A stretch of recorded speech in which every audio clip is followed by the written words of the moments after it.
걱정에 대한 이야기입니다. 뭐 걱정해서 자유로운 사람은 없죠.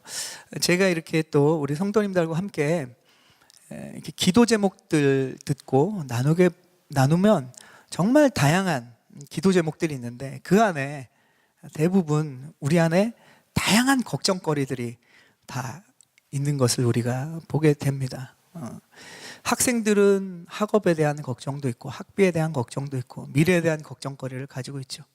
청년들은 어떻습니까? 학교를 졸업하면 취업에 대한 걱정도 있고, 직장을 다니는 또 우리 지체들은 또 직장에서 미래에 대한 걱정도 하게 되고, 이직에 대한 걱정도 하게 되고, 또 결혼에 대한 그런 걱정도 하게 됩니다. 결혼한 부부들은 어떻습니까? 부부가 잘 사는 것도 걱정이 되고, 또 자녀를 낳는 문제도 걱정하게 되죠. 또 자녀를 낳게 되면 우리가 경험하신 분들도 있고 경험하시는 분들도 있지만, 자녀를 갖는 과정에서도 걱정이 됩니다. 근데 자녀를 또 이제 잉태하게 되면 낳는 것에 대한 걱정을 하게 되죠. 낳고 나면 어떻게 키울까가 걱정이 되고, 아이가 이제 자라기 시작할 때 그 아이의 또 미래에 대해서, 아이의 공부 걱정, 또 미래에 대한 걱정, 뭐 취업에 대한 것, 결혼에 대한 걱정, 이 걱정이 끝이 없습니다. 꼬리에 꼬리를 무는 걱정들이 우리 안에 있어요. 누구도 사실 이 걱정에서 자유로울 수는 없습니다. 어르신들은 또 어르신대로 노후나 건강에 대한 걱정을 또 하십니다. 우리가 또 지내다 보면 순간순간 새로운 걱정들이 늘어나거나, 아니면 어떤 걱정이 갑자기 크게 걱정스러울 때가 있죠. 특히 내가 살아가면서 내 주위에서 일어나는 일들을 통해서 우리에게 이 걱정과 불안이 갑자기 커집니다. 뭐 요즘 보면은 특별히 우리 주위에 크고 두려운 사건들이 일어날 때 걱정이 큰데, 뭐 우리는 서부에 있기 때문에 덜 그 걱정을 할지 모르지만, 남부에 사시는 분들은 허리케인과 이러한 홍수와 이런 것 때문에 거기에 대한 걱정이 커졌죠. 저희는 어떻습니까? 뭐 2주 전쯤에 우리가 3.6 정도의 웨스트우드에 지진이 있었는데, 그 지진이 있고 나서 또 지진에서 조금 더 걱정하는 분들이 생겼어요. 뭐 지난주에 우리가 슬픈 소식을, 놀랍고 슬픈 소식이지만, 라스베가스에서 또 총기 사고가 있은 걸 우리가 보지 않았습니까? 59명이 죽고 거의 500여 명이 다치는 끔찍한 사고였는데, 이런 사고가 한번 일어나면, 우리 주변에 일어나면, 총기에 대한 것, 아니면 이러한 뭐 테러든, 아니면 어떠한 그런 끔찍한 사고에 대한 두려움이, 걱정이 우리 가운데 찾아오게 됩니다. 여러분이 가지고 계신 오늘의 걱정은 무엇입니까? 오늘 교회에 나오시면서 어떤 걱정거리를 가지고 나오셨습니까? 지금 여러분이 갖고 계신 그 걱정은 언제부터 시작된 걱정입니까? 다양한 걱정들과 또 그 시작점이 다 다른 점에서부터 시작된 그러한 오래된 걱정도 있을 것이고, 아니면 새로 생긴 걱정도 있을 겁니다. 아무리 믿음 좋아 보이는 사람도 이렇게 물어보면 나름대로 걱정거리가 있습니다. 저도 있죠. 세상에 걱정에서 자유로운 사람은 없어요. 이런 한계에 부딪혀 살아가는, 어쩌면 그 걱정에 우리가 갇혀 살아가고 있는 것 같은데, 이러한 걱정거리 많은 우리에게 예수님이 오늘 말씀하고 계십니다. 우리 25절 말씀을 함께 읽어보겠습니다. 25절 말씀. 그러므로 내가 너에게 말한다.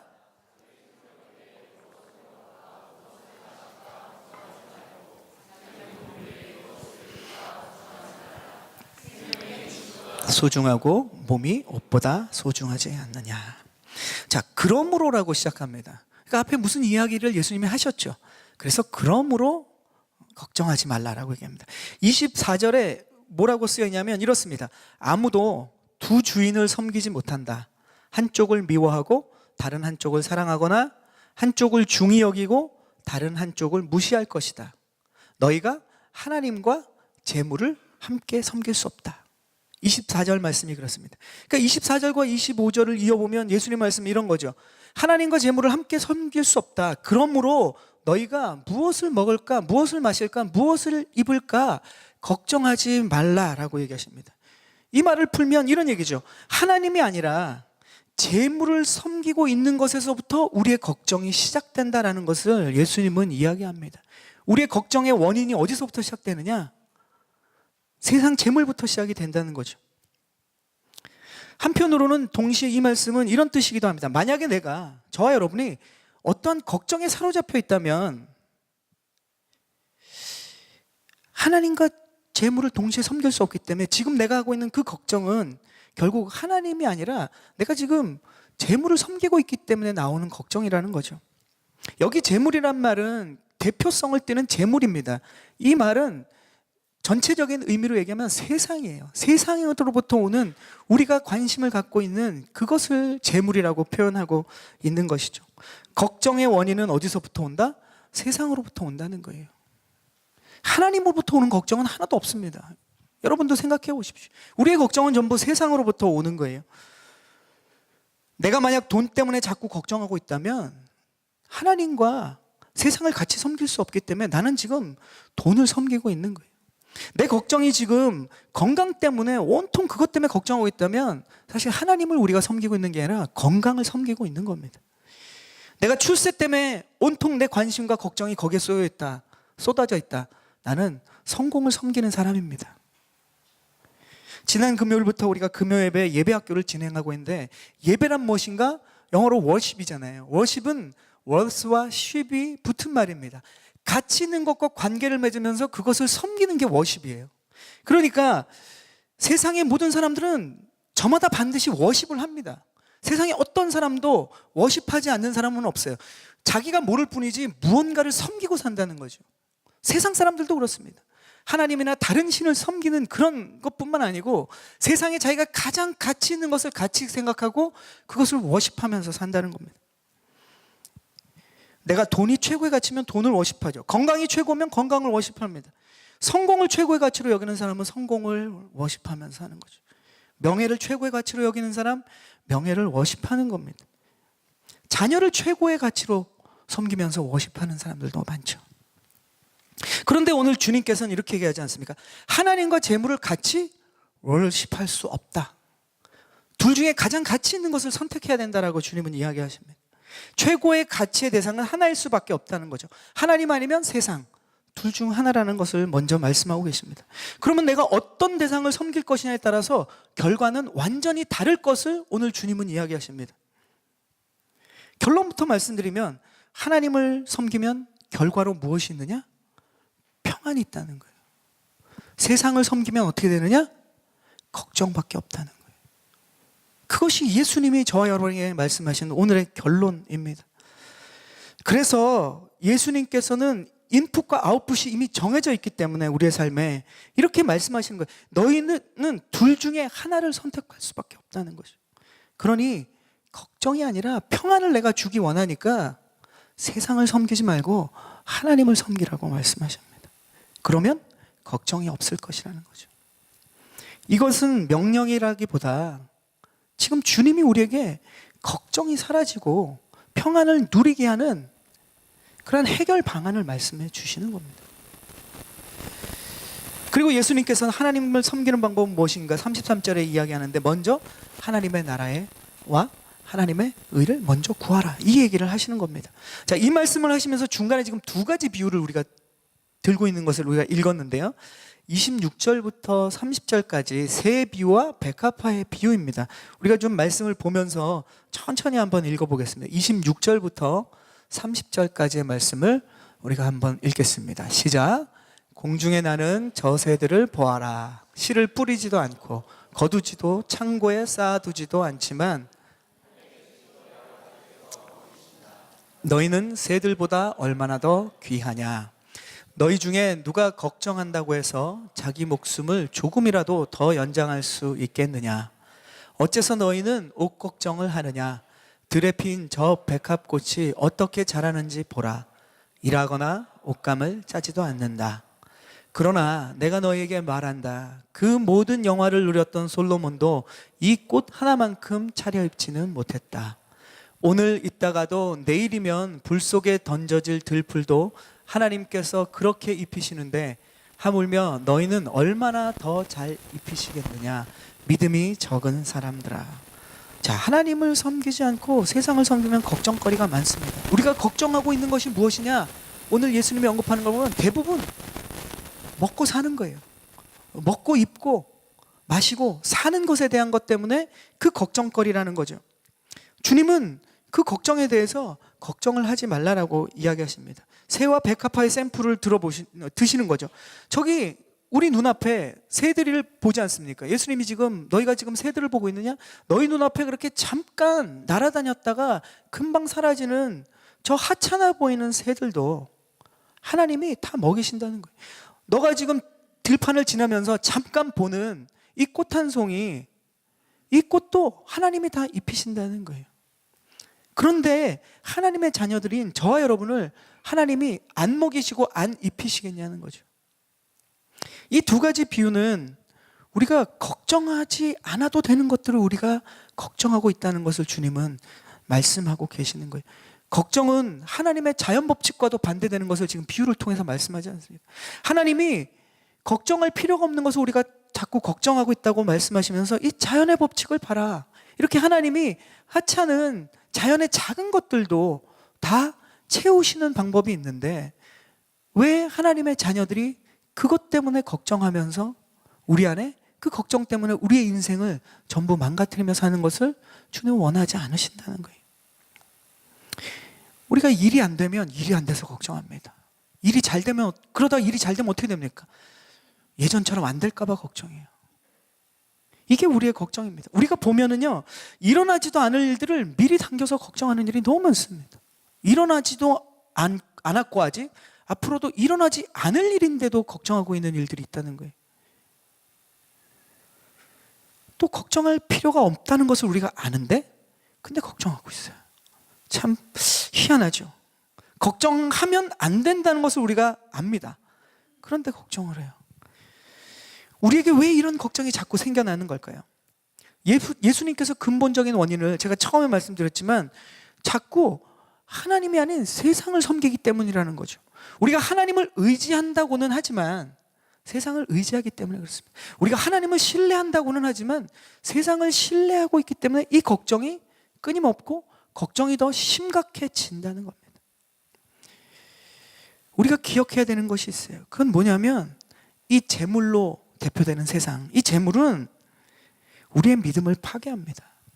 100% 우리의 믿음을 파괴해요. 우리의 믿음을 성장시켜주지 않습니다. 거기서 발생하는 모든 걱정은 그거 역시 우리의 믿음을 파괴해요.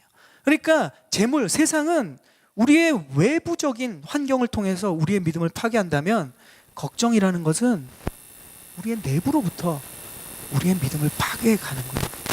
보이지 않으니까 더 무서운 적이죠. 걱정이 걱정을 안고 걱정이 많아지면 어떻게 됩니까? 불안 증세를 보여요. 불안 증세가 쌓이면 어떻습니까?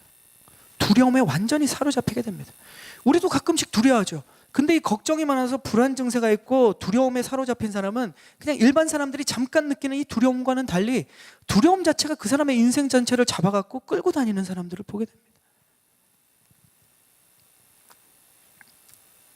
그 두려움은 어둠과 같아서 우리의 모든 상황을 깜깜하게 만들어 버립니다. 분명히 볼 수 있는 것들을 보지 못하게 하는 것이 그 두려움이 우리를 사로잡을 때 일어나는 일입니다. 그래서 믿음이 부족한 사람은 걱정 가운데 불안해하고 그 불안 때문에 두려움에 사로잡혀서 인생을 행복하지 못하게 사는 거예요. 여러분, 걱정이라는 것을 생각해 보면요, 이 사실 걱정은 실체가 없잖아요. 실제로는 우리가 눈에 보이는 것이 아닌데 다른 보이는 물건보다도 훨씬 더 파괴적이고 위험합니다. 힘을 가지고 있어요. 걱정은 우리의 영혼을 자꾸 파괴하기 때문에 그렇습니다. 걱정 때문에 어떻습니까? 사람들이 엄청 쉽게 피곤해져요. 스트레스 엄청 많이 받습니다. 왜 받느냐고 보면 걱정들이 그 스트레스의 원인이 되는 거예요. 낙심과 좌절, 심지어는 삶을 포기하는 이유를 보면 걱정으로부터 시작된 거예요. 바로 걱정과 염려를 가지고 있는 그 염려와 걱정이 가지고 있는 파괴력이 때문에 이러한 결과를 낳는 거예요. 걱정은 마치 권투로 보면 엄청난 펀치는 아니에요. 마치 잽과 같이 살짝 우리에게 오죠. 그러나 이것이 계속 맞으면 어떻게 됩니까? 결국 그것 때문에 다운되고 못 일어나는 거예요. 걱정이 그와 같습니다. 걱정을 하다 보면 어느새 내 영혼이 그 걱정의 작은 펀치들을 수없이 맞게 되고 별거 아닌 것 같지만 그것이 누적되면 어떻게 됩니까? 쓰러집니다. 그럼 우리의 몸도, 우리의 마음도, 우리의 삶도 다 회복이 안 되는 거죠. 일어나지 않아도 되는 그런 안타까운 일을 경험하게 되는 겁니다. 그러면 그건 알겠는데 그럼 도대체 어떻게 하면 걱정을 안 할 수가 있는가? 우리 31절부터 33절까지의 말씀을 한번 함께 읽겠습니다. 31절부터 33절까지 시작. 그러므로 무엇을 먹을까?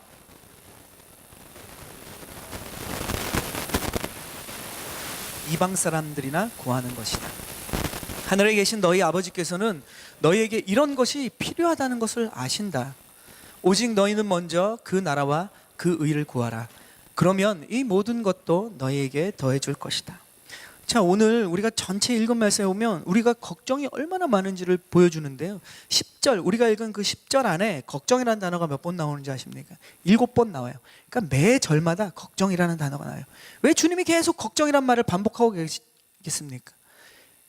믿음의 사람인 저와 여러분도 그 걱정에서 자유롭지 않고 세상 사람들과 별반 다르지 않게 그 많은 걱정을 우리가 수없이 하고 살기 때문에 주님은 걱정하지 마라, 걱정하지 마라, 걱정하지 마라, 절대로 걱정하지 마라, 이 얘기를 하고 계시는 거예요.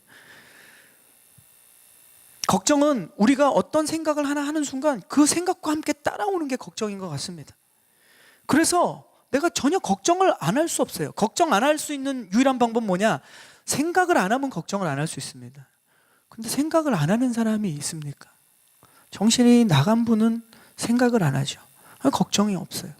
그런데 우리가 생각을 하는 순간 그 생각과 함께 걱정이 따라온다는 거예요.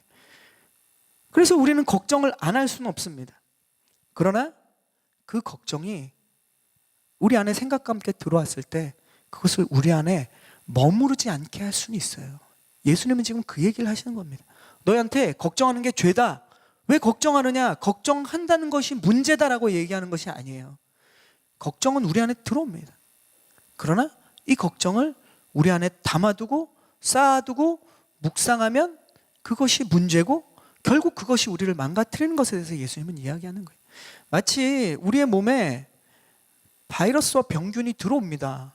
그리고 저와 여러분이 잘 인식은 못하지만 우리 안에 그러한 바이러스와 그런 세균이 있어요.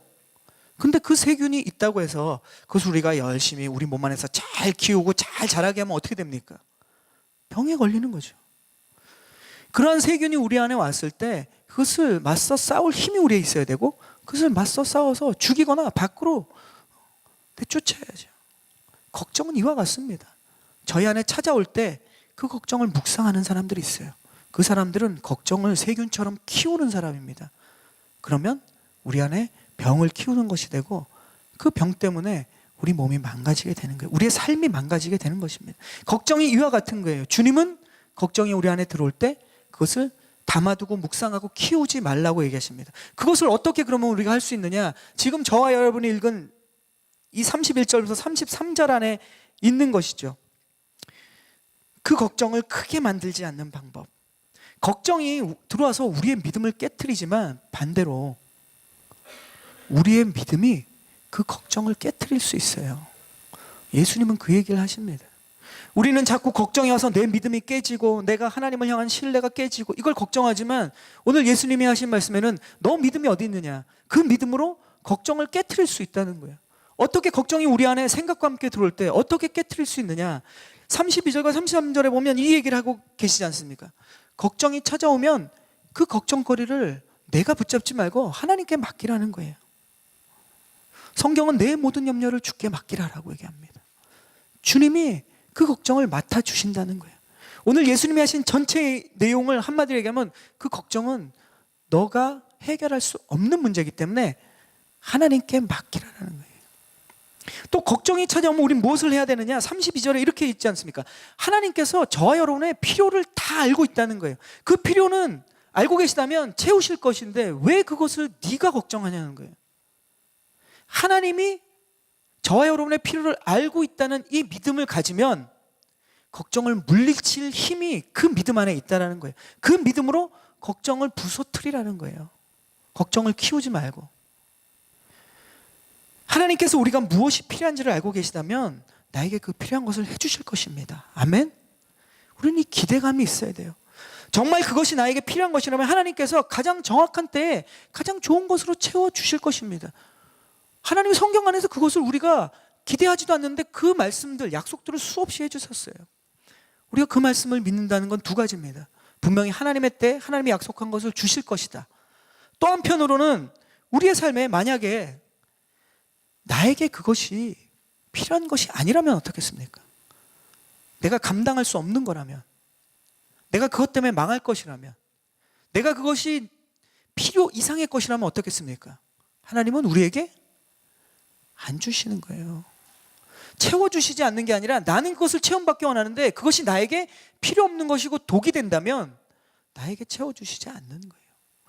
로또 사면서 1000만 번 기도해 보십시오. 로또에 여러분이 당첨이 된다면 정말 하나님이 필요하신 거겠죠. 여러분에게 필요하신 거겠죠. 그러나 100% 우리에게 그것이 필요 없기 때문에 절대 안 채워주십니다. 채워주시면 오히려 그것은 하나님의 돌보심이 아니라 황당한 일이 일어나는 겁니다. 우리에게 이 믿음이 있으면, 하나님은 나에게 필요한 것을 채워준다는 믿음이 있으면 이 믿음으로 우리는 우리 안에 찾아오는 끊임없는 걱정을 부서뜨릴 수 있는 무기가 되는 겁니다. 이 믿음을, 이 신뢰를 우리가 가져야 되는 거예요. 예수님이 지금 32절에 그 말씀을 하시는 거죠. 이 믿음이 있으면 우리는 우리의 삶에 그렇게 조급하지 않습니다. 그렇게 조급하게 걱정하지 않아요. 그리고 우리는 안달하면서 걱정하지도 않습니다. 이것을 믿는 믿음이 우리 안에 있다면 마지막으로 예수님은 기꺼이 우리가 어떤 반응을 하게 되느냐? 먼저 하나님의 나라와 하나님의 의를 구하게 된다는 거예요. 먼저 하나님의 나라와 하나님의 의를 구하라. 이 말씀을 우리가 세상에서 내가 해야 되는 일보다 교회에서 하는 일을 먼저 해야 되는구나, 이렇게 착각할 수 있습니다. 그런 뜻이 아니에요. 회사 업무를 해야 되는 내가 직장에 나가서 내가 지금 이 세상에 쓸데없는 일을 할 일이 아니라 회사에서 내가 지금 말씀과 기도와 전도를 해야 된다. 이 사람은 성경을 제대로 모르는 사람이에요. 먼저 그의 나라와 그의 의를 구하라는 건 하나님이 나에게 직장에 보내신 이 하나님의 거룩한 일을 하지 않고 회사 안에서 성경 읽고 기도하고 전도할 거면 회사를 다니지 말아야죠. 그 얘기가 아니에요. 먼저 그의 나라와 그의 의를 구하라라는 것은 무슨 뜻인가? 이 뜻은 우리가 성경의 다른 쪽에 이 얘기를 하고 계시잖아요. 먹든지 마시든지 하나님의 영광을 위해서 하라라는 말씀이 나옵니다. 이거와 같은 이야기예요. 같은 맥락에 있는 이야기입니다. 그러니까 하나님의 나라와 하나님의 의를 먼저 구하라라는 뜻은 내가 하루의 생활 속에서 무슨 일을 하든지 이 일이 그냥 썩어질 세상의 일이 아니라 이것을 통해서 하나님이 하실 일이 있다라는 것을 우리가 생각하고 기대하고 사는 거예요. 하나님의 나라는 뭡니까? 하나님의 다스림, 하나님의 통치가 있는 나라예요. 하나님의 다스림이 있으면 무슨 일이 일어납니까? 거기는 하나님이 계획하시고 하나님이 원하는 일들이 일어나겠죠. 그분의 통치가 있는 나라니까. 내가 살아가는 나의 삶의 영역에 하나님의 나라를 먼저 구하라는 거예요. 내가 돈을 어떻게 하면 더 벌까? 심지어는 편법을 쓰고 나쁜 짓을 남이 망하던 내가 돈을 먼저 버는 것이라면 그건 하나님의 나라를 먼저 구하는 게 아니죠. 자기 나라를 구하는 사람이죠. 내가 하나님의 일을 그러니까 내가 하나님의 나라를 구한다는 것은 내가 일터에서 일을 하는데 이 일을 열심히 해서 이 일을 통해서 사람들이 하나님이 어떤 분인지를 깨달을 수 있다면 그 하나님의 나라를 먼저 구하는 삶이 되는 거예요. 하나님이 얼마나 좋으신 분인지. 하나님의 나라는 회복시키는 나라입니다. 내가 직장에서 일을 하는데 사람들의 마음이 회복되어지고 같이 일하는 사람도 행복해지면 그 사람은 먼저 하나님의 나라를 구하는 거예요. 아무리 자기가 실적이 좋고 자기가 승승장구하고 승진하는데 주변 사람들은 다 피곤해하고 망가지고 미워하고 상처받는다면 그 사람은 자기 나라를 구하는 사람이에요. 예수님은 말씀하십니다. 너희가 먼저 하나님의 나라를 구하면서 살면 걱정이 없다는 거예요. 또 하나님의 의는 뭡니까? 하나님의 의는 예수 그리스도잖아요.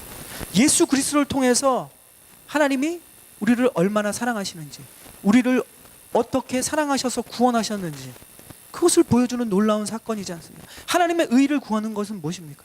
내 삶의 영역에 내가 구원받은 자로서 예수님의 구원이 나에게 얼마나 가치 있고 얼마나 좋은 것인지를 내가 깨달았다면 그것을 누리고 주변 사람들에게 보여주는 거예요. 삶을 통해서 보여주는 겁니다. 이것이 예수님이 말씀하시는 먼저 하나님의 나라와 하나님의 의를 구하는 거예요. 우리가 그렇게 살면 걱정하지 않는다는 거예요. 반대로 걱정이 찾아올 때마다 우리가 이것을 하나님의 필요를 다 아시니까 하나님께 맡겨드리고 우리가 이것에 매진하게 되면 그 사람은 걱정이 아니라 무언가 확실한 걸 얻게 된다고 말씀하십니다. 그게 뭐냐? 평안인 거예요.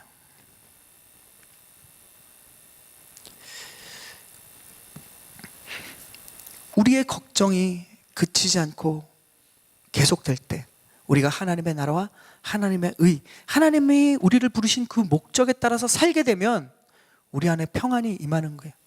이 목적 따라 살지 않으면 우리의 걱정은 끝이 없습니다. 이런 예가 적당할 수 있을지 모르겠는데요. 어버이날을 맞이해서 학생들에게 카네이션 만드는 것을 숙제로 내줬습니다. 학생들이 이제 카네이션을 만들겠죠. 한 아이가 일주일 내내 열심을 다해서 최고의 카네이션을 만들고 있어요.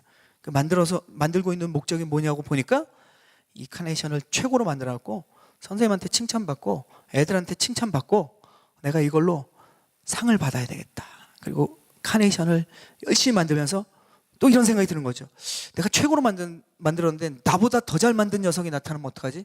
그럼 내가 칭찬도 못 받고 상도 못 받는데 이 걱정을 하면서 카네이션을 만들고 있다고 생각해 봅시다. 그런 사람이 있는 게 아니고 그냥 생각해 본 거예요. 그럼 여러분 그 사람에게, 그 학생에게 여러분은 무엇을 얘기해 줄 겁니까? 뭐라고 얘기해 주시겠어요? 카네이션 만드는 숙제는 네가 칭찬받고 상을 받기 위해서 만드는 게 아니지 않냐라고 얘기해 주겠죠.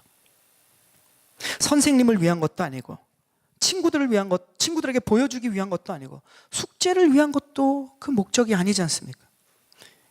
그런 것을 생각하면서 카네이션을 만들면 걱정하면서 만드는 게 되겠죠.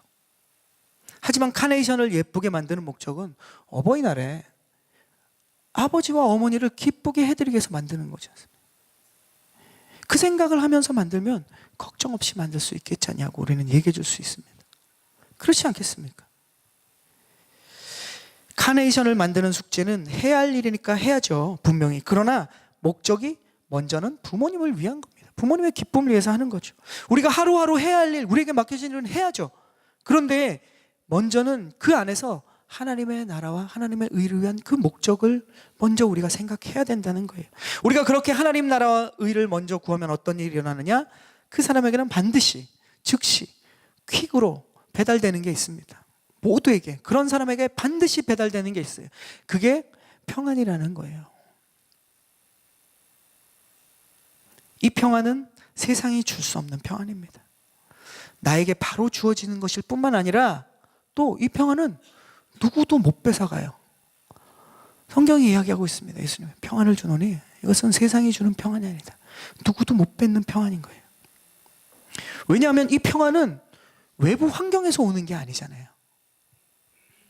하나님을 믿는 내 속에 있는 믿음으로부터 오는 평안이기 때문에 아무도 못 뺏는 거예요.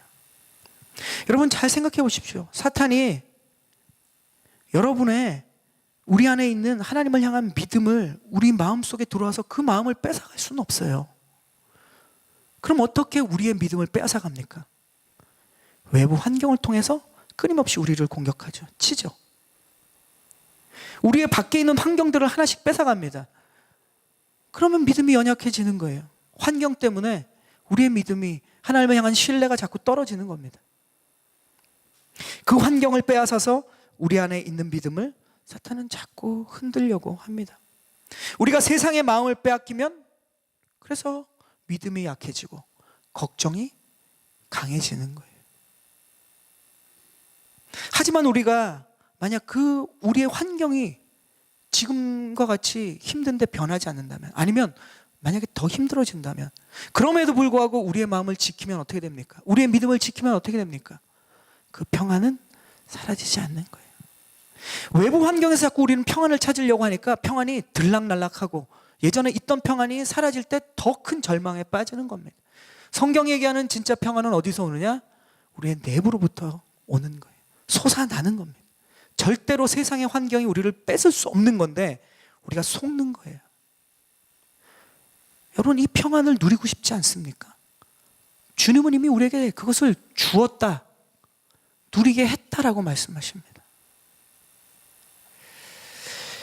주님께서는 여러분이 걱정함으로써 여러분의 인생이 망가지는 것을 원하지 않으세요.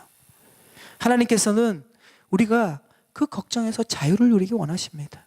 하나님이 이미 약속하시고 주신 그 평안을 저와 여러분이 붙잡고 누리기를 원하시는 거예요.